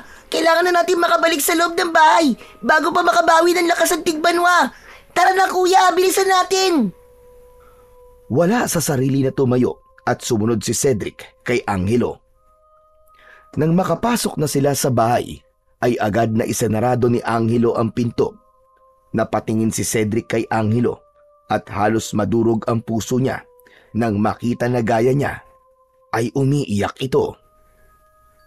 Hindi pwede yun! Hindi pwede yun! Hindi pwede yun! Kailangan kong balikan si Lolo! Kailangan ko siyang balikan! Kuya Cedric, patay na siya! Wala na si Lolo! Kahit na! Hindi ko siya pwedeng iwan lang doon! Pumihit paharap sa pinto si Cedric. Akmang bubuksan niya yon nang naramdaman niya ang mahigpit na yakap ni Angelo mula sa likod niya. Kuya Cedric! Kuya, parang awa mo na! Huwag kang lumabas! Hindi ko kakayanin kung pati ikaw ay mawawala! Ayoko na po mag-isa, kuya! Palagi na lang po akong iniiwan ng mga taong mahal ko! Nagmamakaawa ako sa iyo, Kuya Cedric! Huwag kang lumabas! Nanigas si Cedric. Para siyang tinusok sa puso sa mga sinabi ni Angelo. Napagtanto niya na hindi siya maaaring mamatay dahil wala nang makakasama si Angelo. Namatayan na nga ito ng mga magulang tapos sumunod si Lolo Agapito. Alam niya na kahit sandali pa lang silang magkasama ay masakit din para rito kung maging siya ay mawawala. Dahan-dahan niyang ibinaba ang kamay niya mula sa hawakan ng pinto. Nanatili silang nakatayo doon. Umiiyak pareho. Parehas nagdadalamhati sa pagkamatay ni Lolo Agapito. Sa labas naman, maririnig pa rin nila ang mabibigat na yabag ng tigbanwa. Ngunit sa loob ng bahay, ang mas matinding sakit ay nasa puso ni Cedric. Ang pagkawala ng kanyang lolo at ang katotohanang wala siyang nagawa para mailigtas ito. Hindi nagtagal ay huminto na ang sigawan at kaguluhan sa labas. Nang masiguro nila Cedric at Angelo na wala na ang tigbanwa, ay saka sila lumabas. Paglabas nila, ay bumungad sa kanila ang isang nakapanlulumong tanawin. May mga taong umiiyak at nakaikot sa katawan ni Lolo Agapito. Parang may tumusok na patalim sa puso ni Cedric. Doon niya napatunayan na mahal talaga ng mga tao sa baryo na yon ang kanyang lolo. Nang makita sila ng mga tao, ay kusa silang binigyan ng daan para malapitan ang matanda. Mabagal ang bawat takbang ni Cedric palapit sa kanyang Lolo Agapito. Pagkalapit niya, ay lumuhod siya sa tabi nito at mahigpit niya itong niyakap. Naramdaman niya ang malamig nitong katawan. Bumuhos na ang emosyon ni Cedric at tuluyan na siyang humagulgol. Si Angelo naman ay mahigpit na hinawakan ang kamay ni Lolo Agapito habang umiiyak. Hindi nagtagal ay nagdesisyon si Cedric na ilibing na kagad si Lolo Agapito. Nagpresenta ang ilang kalalakihan na ang mga ito na ang maglilinis at mag-aayos sa katawan ng matanda. Pagsapit ng umaga, nagtipon ang mga tao sa bahay ni Lolo Agapito para sa isang misa.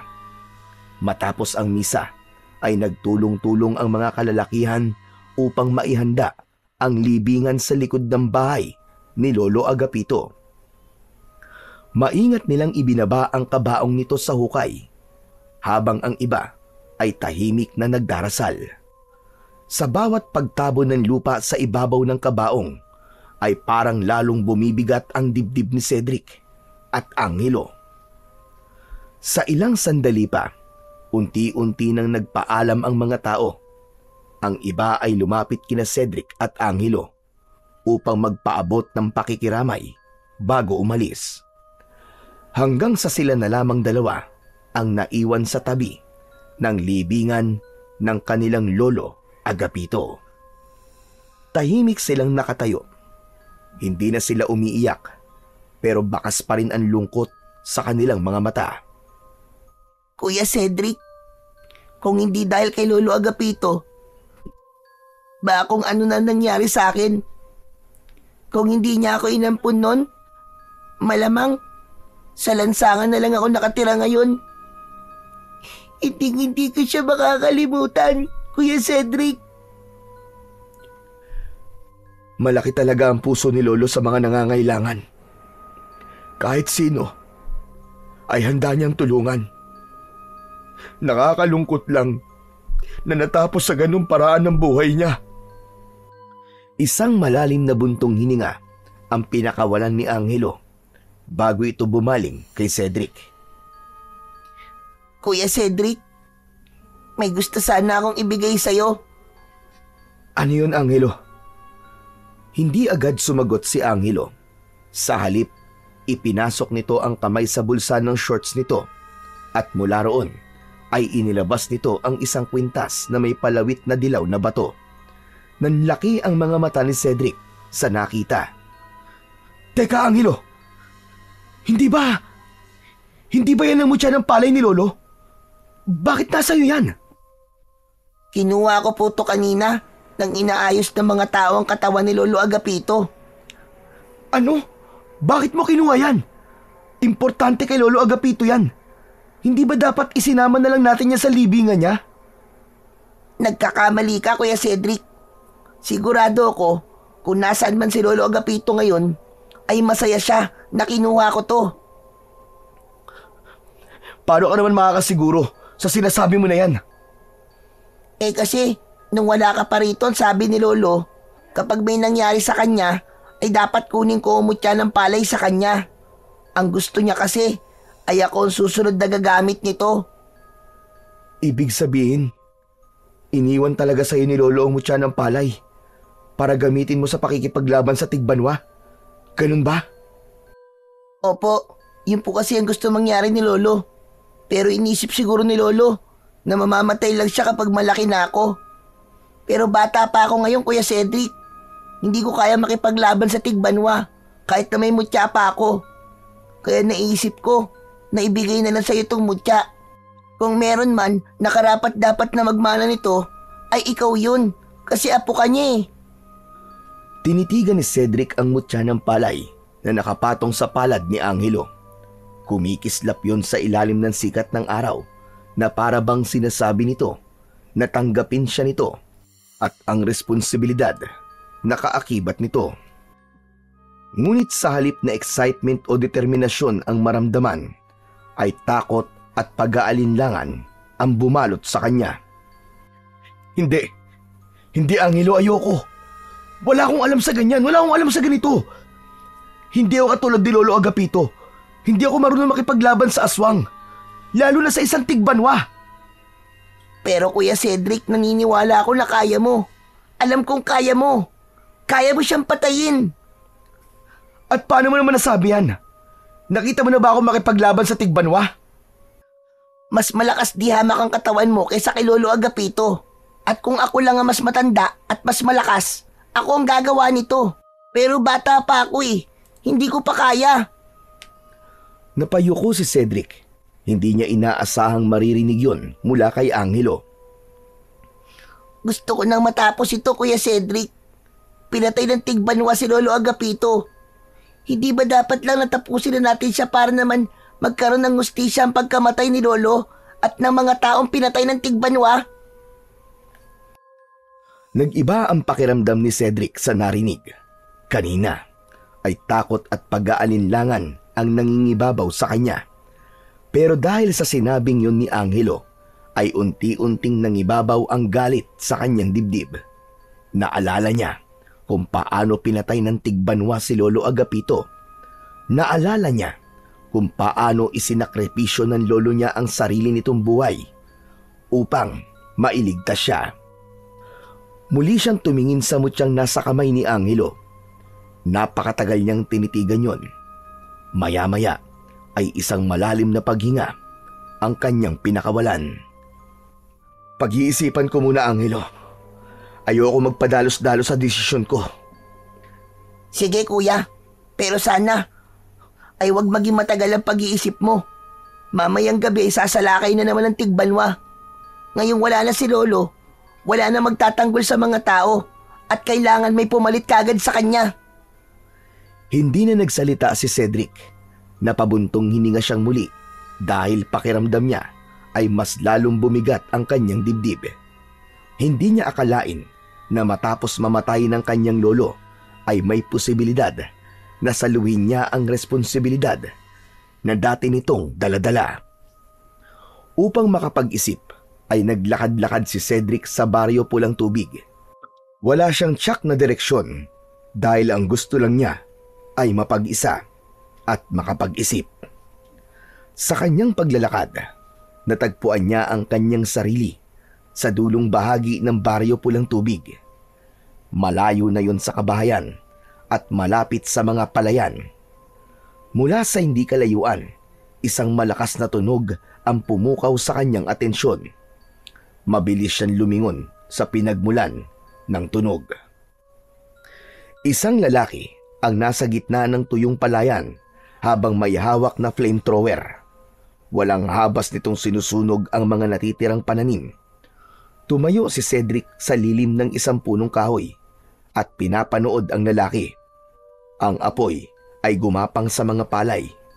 Napagtanto niya na hindi yun isang simpleng pagsusunog lang. Nalaman niya base sa pag-oobserba na napeste ang mga pananim kaya kailangan ng sunugin ang mga yon. Nang matapos ang lalaki sa ginagawa, ay dinala nito ang flamethrower sa loob ng isang maliit na kubo sa gilid ng palayan. Ang sumunod na pumukaw naman sa kanya ay ang napakalakas na tunog ng malaking gilingan ng palay. Hanggang sa marahang napangiti si Cedric, isang ideya ang biglang sumiklab sa kanyang isipan na maaaring makatulong sa kanya kung sakali mang tanggapin niya ang mutya ng palay. Mabilis siyang naglakad pabalik sa bahay ni Lolo Agapito. Dala ang bagong determinasyon sa kanyang damdamin. Pagpasok ni Cedric sa bahay ni Lolo Agapito ay agad niyang nakita si Angelo na nakaupo sa lumang silya sa sala. Nakayuko ito habang hawak ang mutya ng palay. Tila malalim ang iniisip ng bata. Hindi nagtagal ay umangat ang mukha ni Angelo at tumingin kay Cedric. Andiyan ka na pala, Kuya Cedric. Ano po, Kuya? Nakapagdesisyon ka na po ba? Oo, Angelo. Nakapagdesisyon na ako. Tinatanggap ko lang mutya ng palay. Talaga, Kuya? Tinatanggap mo na? Tumango si Cedric saka seryosong tumingin kay Angelo. Tama ka, Angelo. Kailangan natin bigyan ng ustisya si Lolo Agapito at ang mga taong pinatay ng Tigbanwa. At sisiguraduhin kong mamayang gabi na matatapos ang lahat. Mamayang gabi na ang huling gabi ng Tigbanwa sa pag-aasik ng lagim sa baryong ito, Angelo. Pinapangako ko yan. Pero Kuya, nasabi ba sa'yo ni Lolo Agapito na may kakayahan ng Tigbanwa na pagalingin ang sarili nitong sugat? Oo, nasabi niya sa akin yon. Alam kong hindi basta-basta mapapatay ang Tigbanwa gamit lang ang itak o sibat.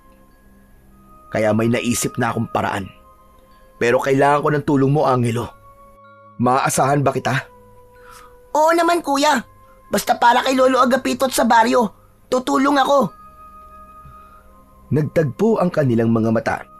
Labis na humanga si Cedric kay Angelo dahil nakita niya sa mga mata nito ang determinasyon na mapatay ang Tigbanwa upang maipaghiganti nila si Lolo Agapito.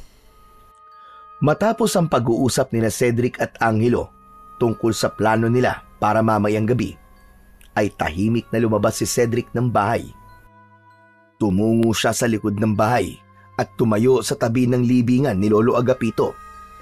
Hinawakan niya ang mutya ng palay na nakasabit na sa kanyang leeg. Pinagmasdan niya ang mutya at napansin niya na parang meron yung sariling liwanag. Makalipas ang ilang sandali, ay tumingin si Cedric sa libingan ni Lolo Agapito.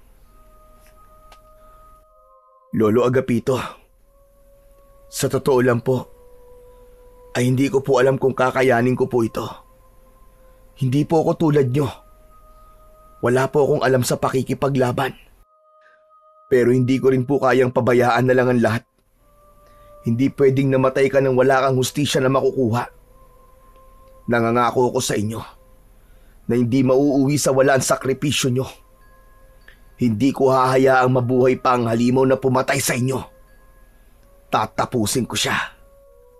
Tatapusin ko siya, Lolo Agapito. Naramdaman ni Cedric ang unti-unting pamumuo ng luha sa kanyang mga mata. Hindi niya yun napigilan at kusa na yung naglandas sa kanyang mga pisngi.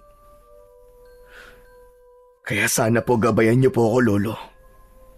Kahit hindi kita nakasama ng matagal, alam kong isa kang mabuting tao. Maraming buhay na iligtas mo. Kaya ipagpapatuloy ko ang laban na sinimulan mo. Naputol ang pagsasalita ni Cedric nang marinig niya ang pagtawag ni Angelo sa kanya. Paglingon niya ay nakatayo ito sa may bungad ng pintuan sa likod ng bahay. Agad niyang napansin ang hawak ni Angelo na isang lumang crossbow. Napakunot ang noo niya at lumapit siya kay Angelo. Aba, Angelo! Crossbow yan ah! Saan mo nakuha yan? Nakita ko po doon, Kuya Cedric, sa ilalim ng papag ni Lolo Agapito. Naghahanap po kasi ako kung may iba pa siyang iniwang gamit na makakatulong sa atin. Tapos, ito po ang nakita ko. Sa tingin ko kasi, magagamit natin to para sa plano natin sa Tigbanwa mamayang gabi. Kinuha kagad ni Cedric kay Angelo ang crossbow. Magaan lang yon, pero mukhang matibay pa. Maya-maya ay nakangiti siyang tumingin kay Angelo. Tama. Tama ka, Angelo. Magagamit nga natin to. Pero kailangan natin lagyan ng lubid ang mga palaso. Yan nga din ang naisip ko kanina, Kuya eh.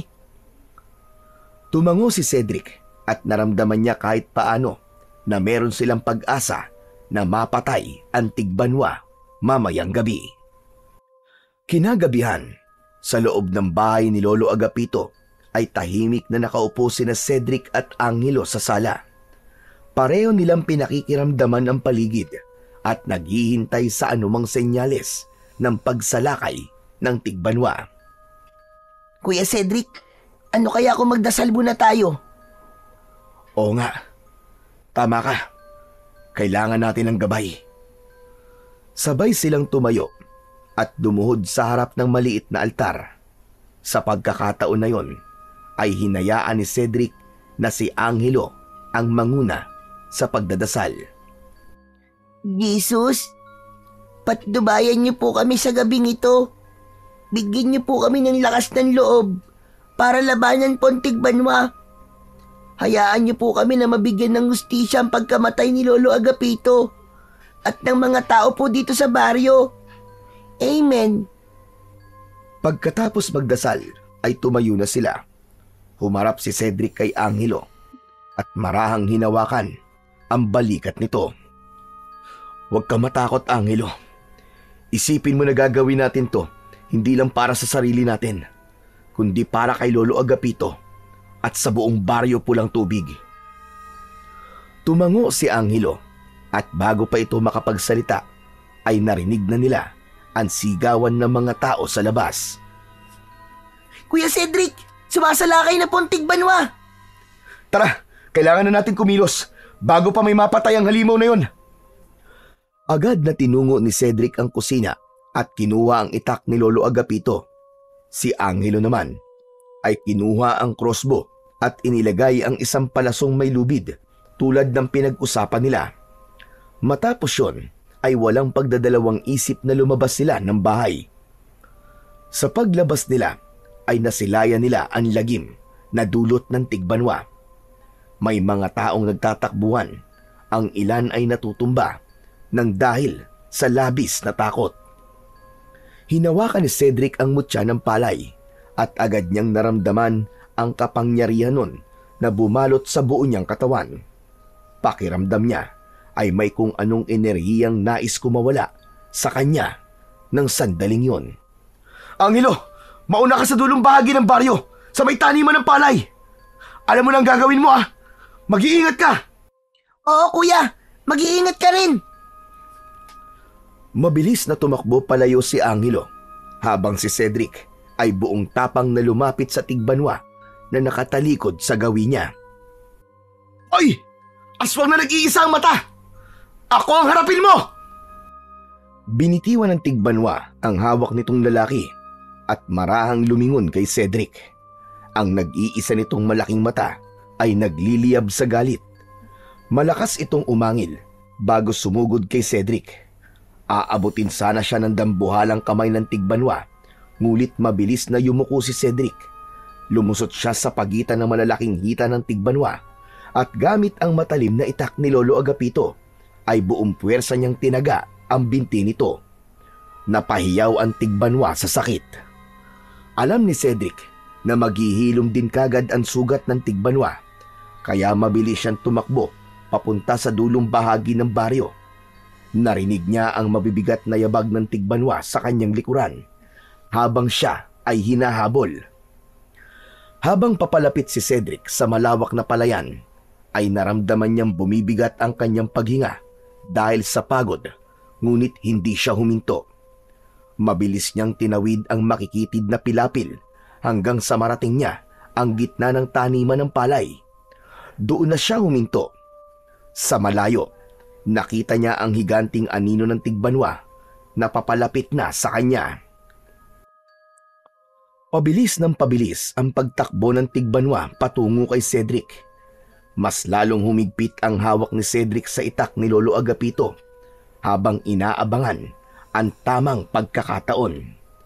Nang ilang dipa na lang ang layo ng tigbanwa, ay malakas na sumigaw si Cedric. Angelo! Ngayon na! Mula sa maliit na kubo sa gilid ng palayan ay lumabas ang batang si Angelo na hawak ang crossbow. Mabilis itong pumesto sa harapan ng tigbanwa at walang pag-aalinlangan na itinutok nito sa aswang ang hawak nitong sandata. Hindi nagtagal ay pinakawalan na ni Angelo ang palaso. Tumama ang palaso sa kaliwang binti ng tigbanwa. Napahinto ito at napasigaw sa sakit habang pilit na inaabot ang sugatang bahagi ng katawan. Mabilis naman na kumilos si Cedric. Kinuha niya kay Angelo ang lubid na nakakabit pa rin sa palaso at tumakbo siya paikot sa tigbanwa hanggang sa tuluyang pumulupot ang lubid sa mga binti ng kanilang kalaban. Malakas niya yung hinila na naging dahilan para mawalan ng balanse ang tigbanwa at bumagsak ito sa lupa. Habang nagpupumiglas ang tigbanwa, ay mabilis na tumakbo si Angelo papasok ng kubo. Samantala, si Cedric naman ay hinila ang tigbanwa palapit sa gilingan ng palay. Doon na binitiwan ni Cedric ang lubid at hinayaan niya ang tigbanwa na pakawalan ang sarili nito mula sa lubid na nakapalupot sa mga binti nito. Maya-maya, bumalik si Angelo mula sa kubo na dala ang flamethrower na nakita ni Cedric na gamit ng isang lalaki kaninang umaga. Ano, Angelo? Handa ka na ba? Handang-handa na kuya! Sa sandaling yon, tuluyan ang natanggal ng tigbanwa ang lubid sa mga binti nito. Galit itong bumangon at naghanda na ito para umatake. Binulungan ni Cedric ang mutya ng palay bago niya kinuha ang flamethrower kay Angelo. Binuksan niya yon at isang napakalakas na bugso ang lumabas sa nguso ng flamethrower. Itinapat niya ang naglalagablab na apoy sa papalapit na tigbanwa. Napaatras ang halimaw sa tindi ng pagragasa ng apoy. Mabilis na nilamon ng apoy ang katawan nito habang patuloy ang tigbanwa sa pag-atras ay hindi na nito napansin ang makina sa likuran. Muli itong nawalan ng balanse at ang kaliwang kamay nito ay aksidente nitong naipasok sa gilingan ng palay. Napasigaw ang halimaw habang pilit na hinihila ang kamay nito na kinakain na ng gilingan. Binitiwan ni Cedric ang flamethrower at tumakbo siya papalapit sa tigbanwa. Matalim niya itong tinignan at pagkatapos ay galit na galit siyang sumigaw. Hayop ka! Para ito kay Lolo Agapito! Mamatay ka ng halimaw ka! Gamit ang sarili niyang lakas at kapangyarihan ng mutya ng palay, ay buong puwersa niyang sinipa ang nag-iisang mata ng tigbanwa. Dahil sa lakas ng sipa niya, ay tuluyan ng nilamon ng gilingan ng palay ang tigbanwa. Sa bilis ng pag-ikot ng makina, ay halos pulbusin nun ang laman at buto ng aswang. Hindi nagtagal, ang dating mabangis na tigbanwa ay naging mga pera-perasong durog na laman at buto na lang ang dumaloy sa kabilang dulo ng gilingan. Tahimik na pinatay ni Cedric ang makina nang masiguro niya na nagiling na ang tigbanwa. Tumabi si Angelo kay Cedric habang parehas nilang habol ang kanilang paghinga. Nagkatinginan sila. Nagkalat na ang pira-pirasong laman ng tigbanwa sa lupa. Biglang napansin ni Cedric ang panginginig ng balikat ni Angelo. Nang lumingon siya rito, ay nakita niyang umiiyak ang bata. Angelo, tapos na ang laban. Bakit ka umiiyak? Dapat masaya ka kasi napatay na natin ang tigbanwa. Masaya naman ako, kuya. Kasi wala na magpapahirap sa baryo. Pero hindi na nakita ni Lolo Agapito ang pagkamatay ng tigbanwa. Matagal na niya kasing pangarap ito eh. Hindi, Angelo. Naniniwala ako na nakita ni Lolo Agapito ang lahat ng nangyari ngayong gabi. Alam ko na nandito siya sa tabi natin at kasama natin siya nakipaglaban kahit hindi natin siya nakikita. At alam mo kung ano ang pinakasigurado ko? Ano yon, Kuya Cedric? Sigurado ko na sobrang proud na proud si Lolo sa ating dalawa. Lalo na sa'yo, Angelo. Napayuko si Angelo, ngunit hindi nagtagal ay tumingin siya kay Cedric. Ngumiti ito sa kanya at ginulo niya ang buhok ni Angelo. Ang mabuti pa, umuwi na muna tayo. Sigurado ako na matutuwa ang mga tao sa baryo kapag sinabi natin na patay na ang tigbanwa. Sabay silang naglakad paalis sa lugar na yon at iniwan nila roon ang bakas ng madugong katapusan ng tigbanwa. Hindi inakala ni Cedric na ang simpleng pagbisita niya sa kanyang Lolo Agapito ay ang magdadala sa kanya sa isang pakikipaglaban na kahit sa panaginip ay hinding-hindi niya naisip na haharapin niya. Matapos ang madugong laban ni na Cedric at Angelo sa tigbanwa, ay bumalik na ang kapayapaan sa baryo Pulang Tubig. Ang takot na matagal nang bumalot sa mga tao sa lugar na yon ay tuluyan nang naglaho. Labis ang pasasalamat ng lahat kina Cedric at Angelo. Sila ang naging sagisag ng tapang at pag-asa at nagdala ng bagong simula sa lugar na minsang nilamon ng takot. Sa harap ng libingan ng kanilang lolo, ay tahimik nilang inalay ang tagumpay nila laban sa tigbanwa.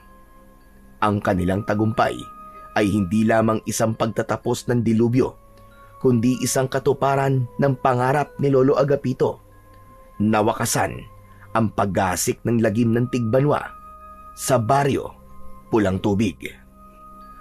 Dahil wala na ang tigbanwa, itinago muna ni Cedric ang mutya ng palay. At dahil alam ni Cedric na hindi siya maaaring manatili na matagal sa baryo Pulang Tubig, ay isang alok ang sinabi niya kay Angelo. Angelo, alam mo naman siguro, di ba, na meron akong buhay sa Maynila na kailangan kong balikan. Gusto mo, sumama ka na lang sa akin doon? Hindi kasi kaya ng konsensya ko na mag-isa ka lang dito eh. Talaga, kuya? Isasama mo ako sa Maynila? Oo naman. Yun ay kung papayag ka. Aba, syempre, kuya. Payag ako. Pero, kuya, paano nga pala si Lolo dito? Pwede natin siyang bisitahin kapag may oras tayo.